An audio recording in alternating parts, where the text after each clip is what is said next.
Okay. You are good to go. Good morning, everyone.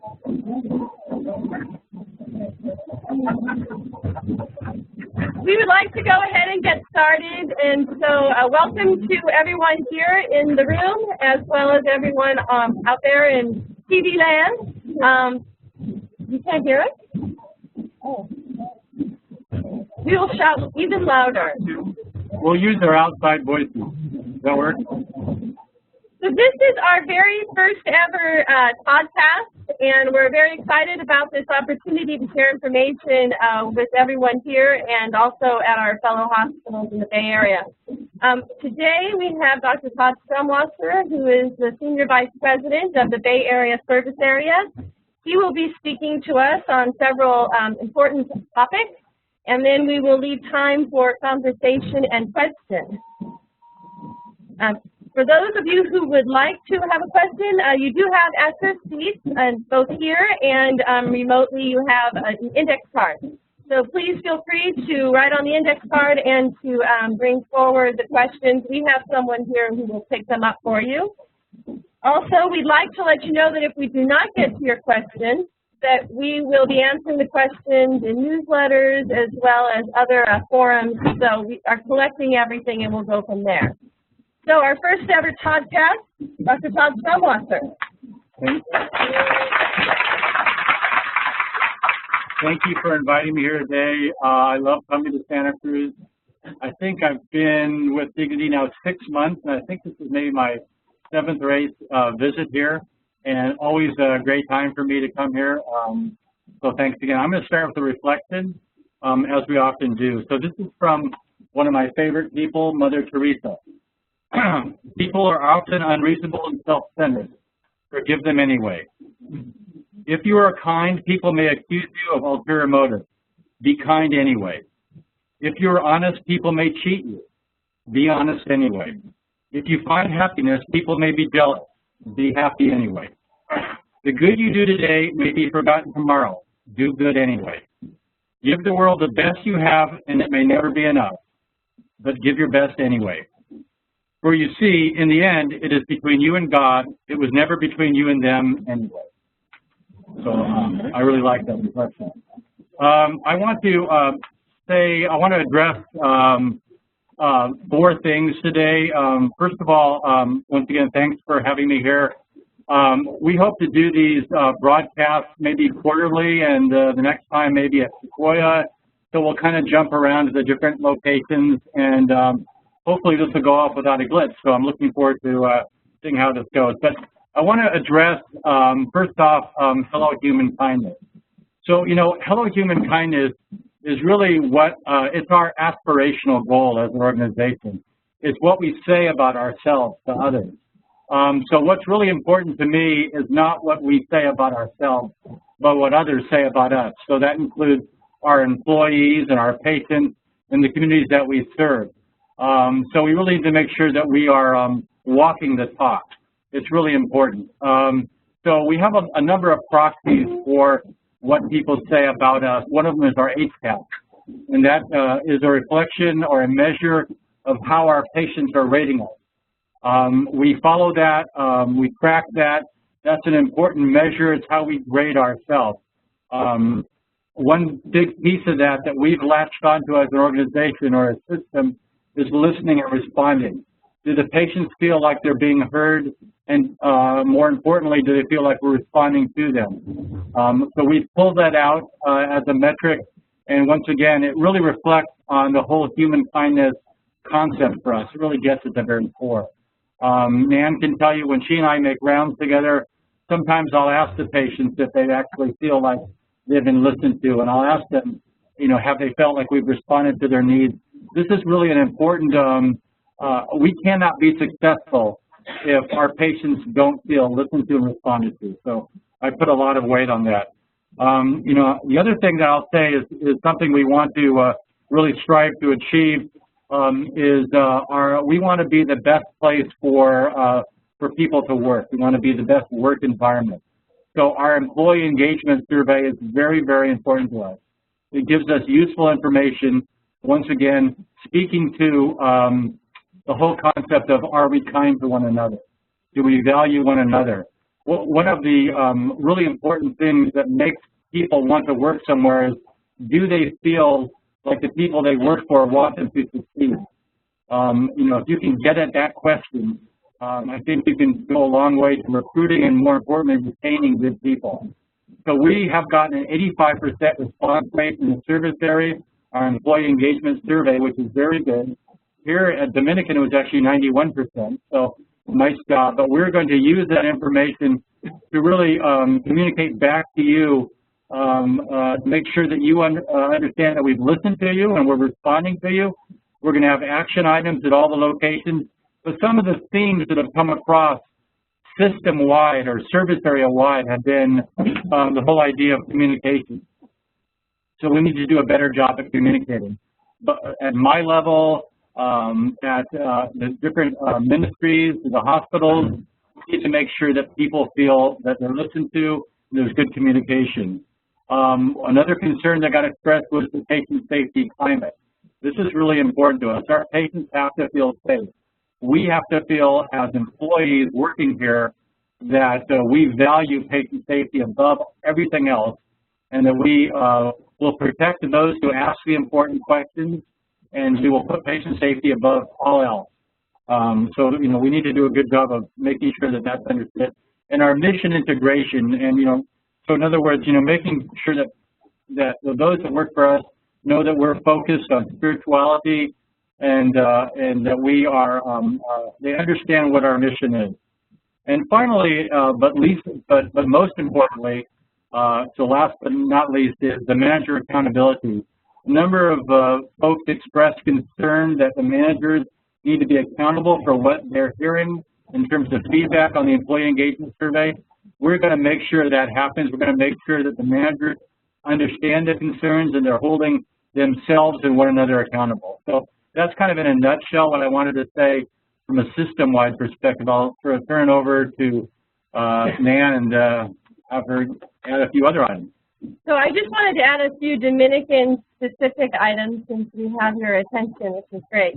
Adding on to the employee survey results, we did have 91%, which was a record for us, and it was a lot of effort on everyone's part to make that happen. We really did listen.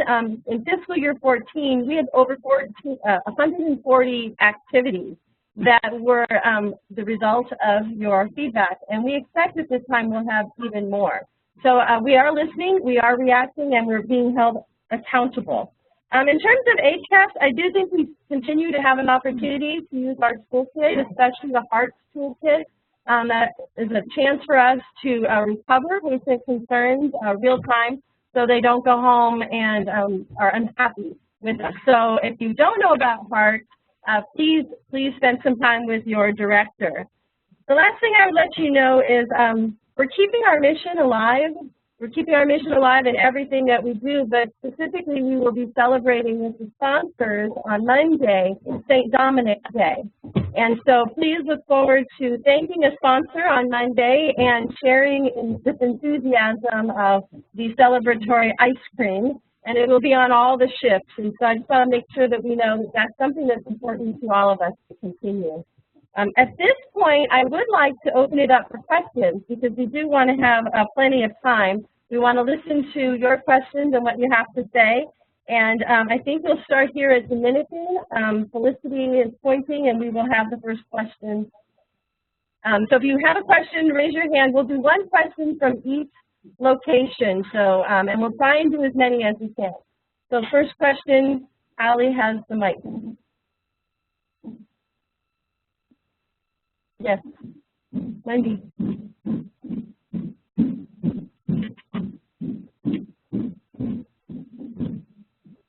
Hi, Wendy. Hi. How do you propose to get workplace from patient to caregivers and more patient caregivers for RN? So the question is about workplace safety, and it's a good one. And it's part of the overall concern for safety of not just our patients, but our employees. And we are very focused on that. And we want to understand what your concerns are, so we know exactly are there areas that we can improve, safety concerns. So this is more of we need more granular information to know what we can do in the various areas. So hopefully we'll get some specific information about that. Ma'am, do you want to? Yeah, so locally we are aware of the challenges we have with our very diverse patient population. And we know that there are times when we are called upon to deal with patients who are particularly difficult. So we do have a task force that does meet with some regularity to talk about our opportunities. As you know, last year when we were having difficulties, we added security in the lobby, and that security checks all of the patients' belongings before they come in to try and assure that patients don't bring any weapons into the area. So we are serious about this. It is a constantly evolving process, and we encourage you to participate in the task force if you are interested. So thank you for that question. Oh, it's actually next week is the next meeting. So we will make sure it's in the bulletin. Claire will put it in there for everyone to see. So are there any questions from other locations? Let's go with Sequoia.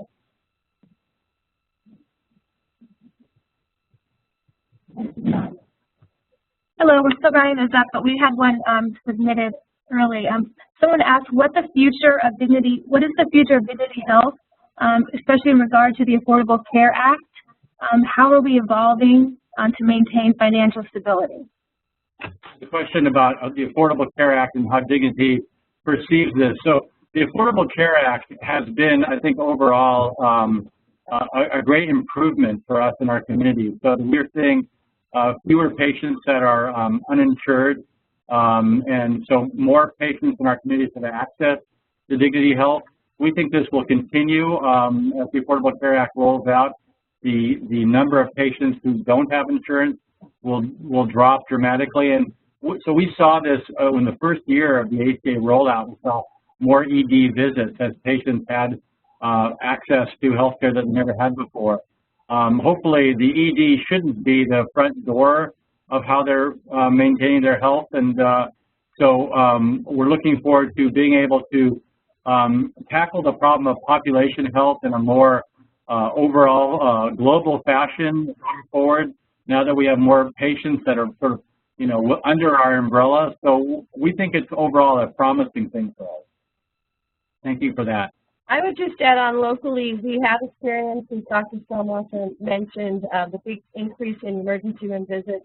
And it's important as we go forward to partner with the safety net clinics as well as our physicians to assure that people have a medical home. Anything from St. Francis?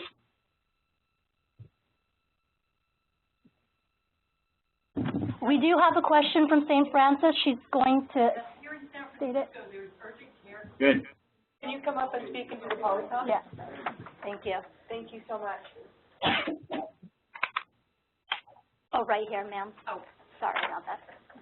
Here in San Francisco, there's a lot of urgent care centers opening up, and I was wondering if Dignity is planning on opening some because there's a lot of tourists. They end up in our ER. So, we should be involved in that. Absolutely agree. So the question is about what Dignity's vision is about urgent care centers, particularly in San Francisco.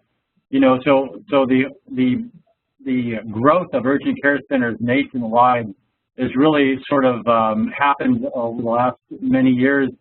And it really, when you think about it, a lot of our patients who come through our EDs shouldn't be going there. They're coming there because they don't have good primary care, they don't have a medical home, and they're coming there with items that are, or issues that are inappropriate for the ED. So if we take our primary care providers who are affiliated with us and we just increase their hours of operation, they will become quasi-urgent care centers themselves, particularly if you can see them without a prior appointment. But Dignity Health does have an interest.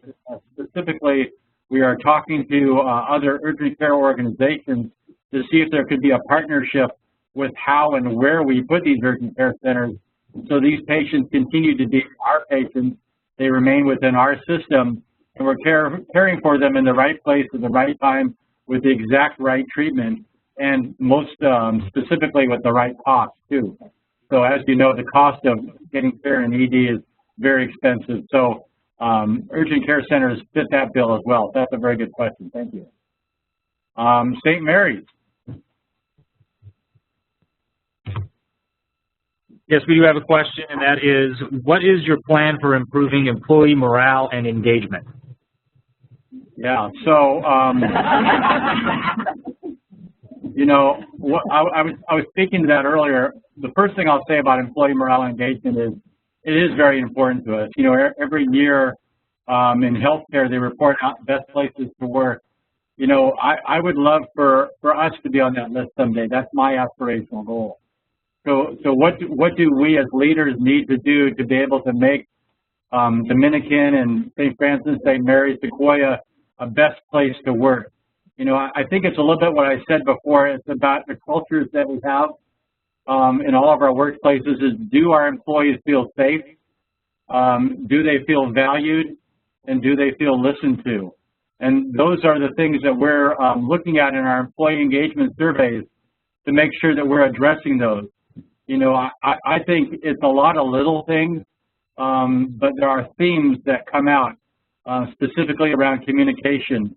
You know, we try to make sure our benefits packages are competitive, you know, and we want to make sure that people feel valued as employees. But we will learn from our employee engagement surveys exactly where we need to go next. But in my head, I do have an idea that it's around creating a culture at all of our places where we work, where people really feel like they're being supported and that people want them to succeed.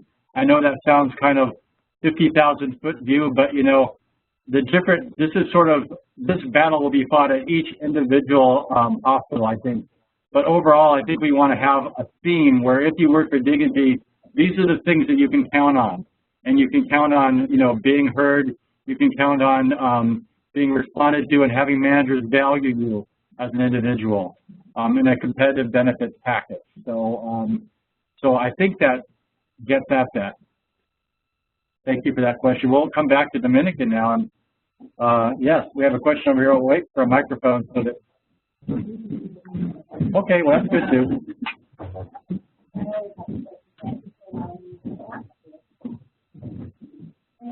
So I decided about being in health because it's a lot of preparation and opportunities to get us models that we can be used in our life. I see that what we're doing here is we're creating models that I'm wondering if we're creating models and spending a lot of time doing this. When another set of models is going to see like the new models, we go everything else center, and then it will come down and do the models that we really want. And I just see a lot of minutes finding on these models and don't find them on the floor. You know, here's the new one for today, and here's the new one for today, and here's the new one for today. You know, an overflow on the floor. Yeah. So a lot of things that come down and be trained, and it's not really functioning. Are there going to be more models for the programs for cardiac and oncology, ortho programs? Are there going to be models for rehab? Are there going to be models that are going to be supersede every time you do? You know, so the question is, you know, the question has to do with you know, how do the Dignity-wide projects around standardization and best practice, how and where and when and why do they get rolled out? I think, is that a good summary of your question? Yeah, so, you know, I will say there's a great example of this right now. So as part of a large 40 hospital system across 3 states, you know, with that kind of scale, there are things that we can do better. We can find best practices. And when we do find best practices, we would be really remiss if we didn't try to spread that out over a larger scale. Here at Santa Cruz, there is already best practices. So I don't know for sure, but we have a behavioral health project. Dr. Weinstein is helping me on this. But we want to look at Dignity-wide. Are we taking the best care possible of our mentally ill patients in all of our communities? We want to understand, what does that look like? You know, does it need more resources? Where do the resources need to be? How do we intake these patients? How do we take care of them inside of our 4 walls? and how do we take care of them once they're out in the community? So, Freddie and I have been talking a little bit about this, and it may very well be that right here we're doing a good job at that, or it may be that we have some opportunities. But once we figure out what the best practice is, we do think it would be valuable to roll it out to a larger geographic scale so that across all of our hospitals, the patients can benefit from that, the evidence that is out there as to what's best. Now, there's some other nuances, I believe, to your questions about kind of project overload, you know, too many things that we're having to think about on the front lines. And I recognize that, and I sympathize with that, and we need to do a better job of saying, look, here are the 2 or 3 things that are most important to us. You know, hello, human kindness. That is really how we want to brand ourselves, and everything that we're doing, are we exemplifying and personifying human kindness? Patient safety is another piece of that. You know, are we keeping our patients safe? And are we giving our patients the most affordable care? We want to make sure that we're not trying to juggle too many sort of flavors of the month going around and around, you know, and all the different projects. So I accept your criticism as a valid one, and I think that for us as leaders, we need to make sure that there aren't too many things to juggle all at once. Thank you for that. Did you want to add something to that? No, I think that's good. Thank you. Great. Back to Sequoia.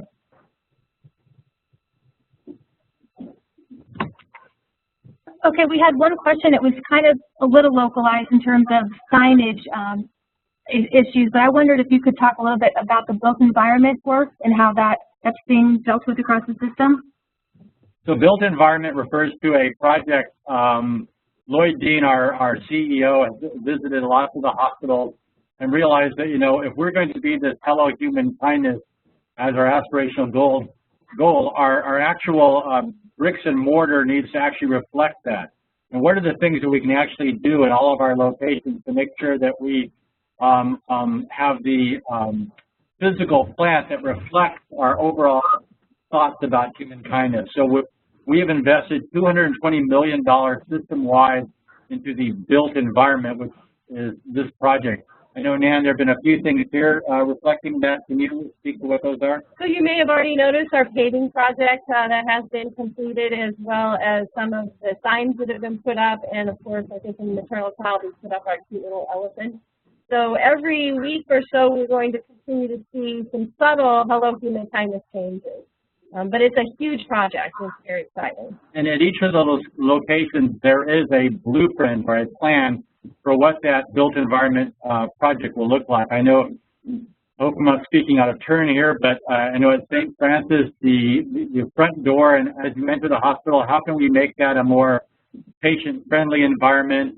So there's examples at each of the hospitals, and we are going to invest to make sure that we visually and touch and feel look like human kindness. And that's the best way I can describe it. So $220 million across 40 hospitals. That's what the built environment represents. Back to St. Francis.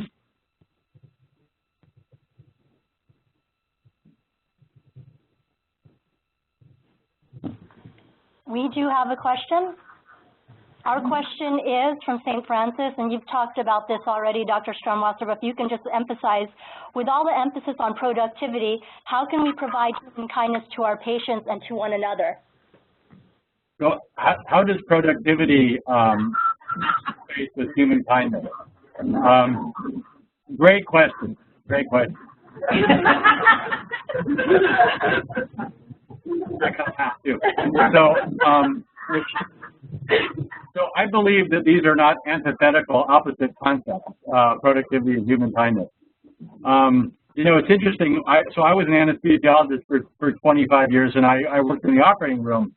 And when we look at productivity in the operating room, it was always the thought that if you bring in more people, we'll do a better job. Well, I don't know how many people have worked in an operating room, but if you bring in too many people, we do a worse job. So there's actually the right number of people that should be doing every job.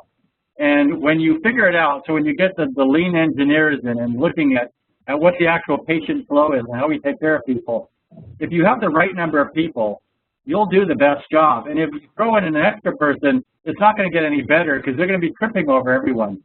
So it is figuring out what is the right number of people to take care of our patients and making sure that we hit that most of the time. So I do feel that that embodies human kindness. Now, it may not feel that way to the frontline managers when we're kind of saying, well, where are we on our productivity this month? It looks like we've got, too many FTEs here and there. But, I think this is a balancing act we have to do, because we always have to make sure that our total cost of care is not out of line with what our patients need and expect from us. And we still want to do the right job all the time. So this is why these jobs are very complex. I'm not dodging, but I think there is the right number of people, and that speaks to the productivity question. So thank you for that one. St. Mary's?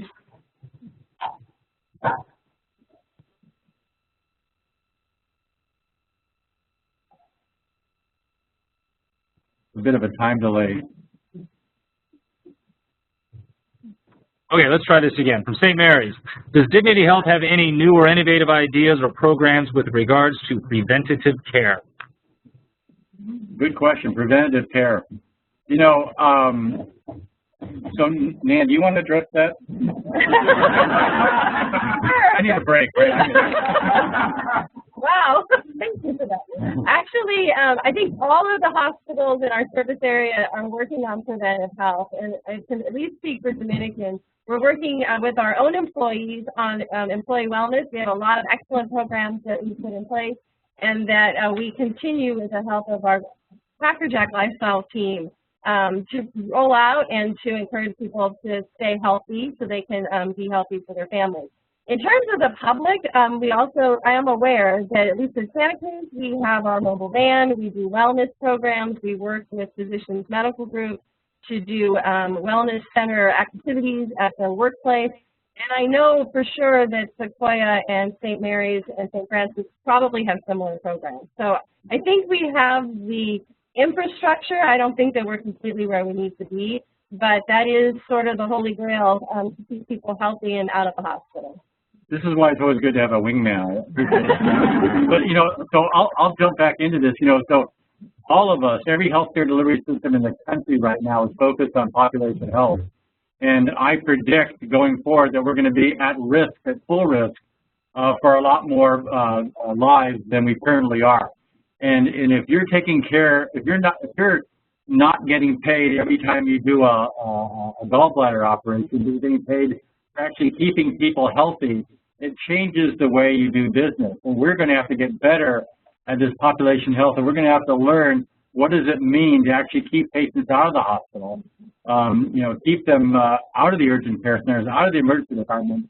What does that look like? This is going to be a learning curve, not just for us at Dignity Health, but for every other healthcare delivery system in the country. So let's face it, we're transitioning from a system where we were paid to take care of patients in hospitals. And that's not going to be the case, and that shouldn't be the case in the future. There will be decreased numbers of hospital beds in the future, because I believe we'll do a better job of this. We have to do a better job. This is what the public expects of us, and this is what we expect of ourselves. So we're all learning. We're investing a lot of money right now in population health. So I hope we get better at this. So great question. I think we have time for one last question. We'll take it back to Dominican.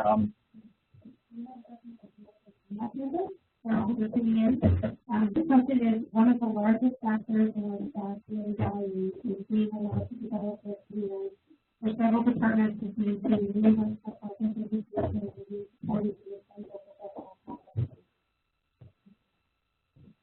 right now there is no budget for this. That question came from where again? I'm sorry, you cut out at the beginning. The Dominican Rehab, about our budget for education and conferences. Yeah, we need to look at that. If we are true to our word of wanting to support one another and support our employees, we need to take a look at how we're investing and what we're investing in all of your careers and your development as clinicians. So thank you. I will look into that, and whatever we don't know at this particular broadcast, we'll come back and we'll have something published in the future about this to make sure that we follow up. So I want to take this time to thank all of you for showing up here today and the opportunity for us to sit up here, and stay tuned for more broadcasts, podcasts in the future. So Thanks again. Goodbye. Thank you.